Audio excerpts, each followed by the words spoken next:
we spend so much time searching for meaning, for purpose, for proof that we are moving in the right direction. But what if we've been looking in the wrong places? Tonight, we return to the courage to be disliked, stepping into its final lesson, how to live earnestly in the here and now, not in the past where regrets live, not in the future where anxieties wait, but in this moment where life is actually happening. Let's settle in. The night is quiet, and there is much to reflect on. A month has passed since the young man last visited the philosopher, but tonight his frustration is heavier than before. I've been thinking about community feeling, he begins, and I see its value, but I still feel like something is missing. He wants to believe that life is more than just connection, more than just contribution. He wants to know, isn't there something greater I was meant to achieve? Something that gives my existence meaning? The philosopher listens. Then, with quiet certainty, he responds, perhaps the problem is not that your life lacks meaning, but that you are looking for it in the wrong way. 1. Why overthinking steals life from us? Have you ever felt frozen by indecision? You hesitate before speaking, afraid of sounding foolish. You analyze every action, wondering if it's the right one. You question your purpose, convinced there must be more.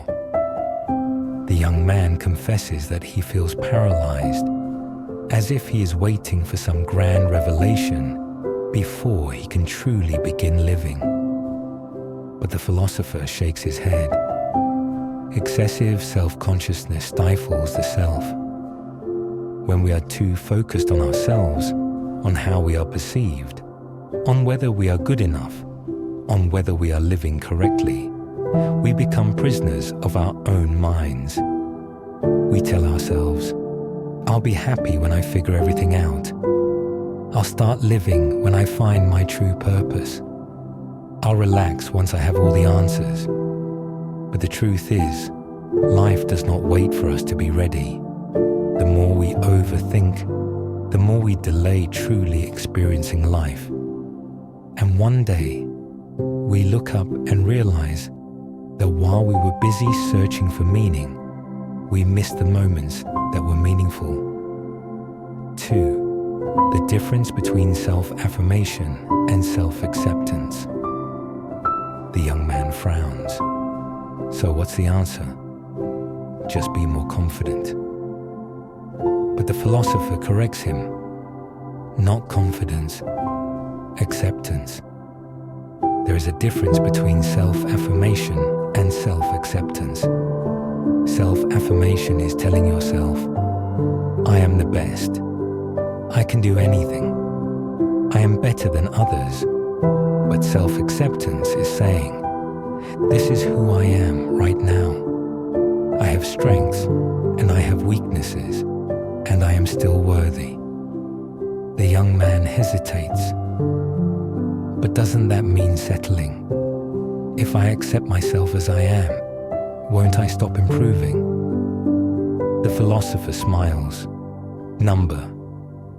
It simply means you stop punishing yourself for not being perfect. Because self-acceptance is the foundation of growth. Only when we see ourselves honestly, without denial, without exaggeration, can we take real steps toward becoming who we want to be. How often do we reject ourselves, believing we must first prove our worth? What would it feel like to be at peace with ourselves, not in some distant future, but now? 3. The paradox of trusting others. The young man leans forward. Fine, I can work on accepting myself. But what about other people? How can I trust them when so many take advantage of kindness? The philosopher nods. Trust and confidence are not the same. Trust is conditional. It depends on proof. Confidence is given freely. It is a choice, not an expectation. If you live your life doubting others, the philosopher continues, you will only strengthen your own loneliness. Yes, sometimes people will disappoint us.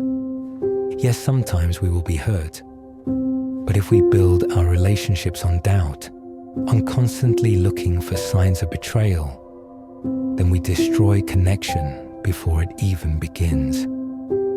To build deep relationships, we must have the courage to believe in others, even when there are no guarantees. There was once a man who had been betrayed by a friend. From that moment on, he vowed never to be fooled again.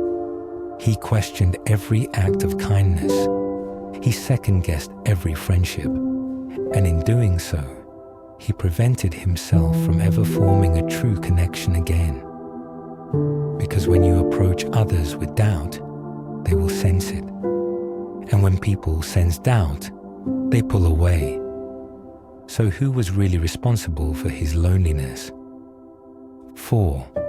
Why happiness is found in contribution. The young man shakes his head. So I should just trust people and hope for the best. Not quite, the philosopher replies. You must contribute, not to be liked, not to be admired, but simply because it gives meaning to your existence. True happiness is not found in personal success. It is found in the feeling of being useful to someone, not in being better than others, not in being admired by others, but in knowing that, in some way, you made someone's life a little lighter. Contribution does not mean self-sacrifice. It does not mean giving until you have nothing left. It simply means that instead of obsessing over what you can gain, you shift your focus to what you can give. And in that shift, something remarkable happens. You stop feeling so disconnected. You stop worrying so much about whether your life matters. Because you know, deeply, quietly, that it does. We spend so much of our lives waiting. Waiting for approval, waiting for purpose, waiting for happiness. But life is not something that begins in the future. It is not something we must earn.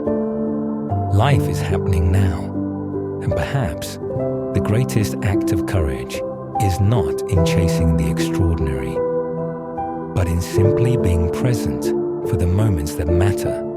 So tonight, let that be enough. Sleep well.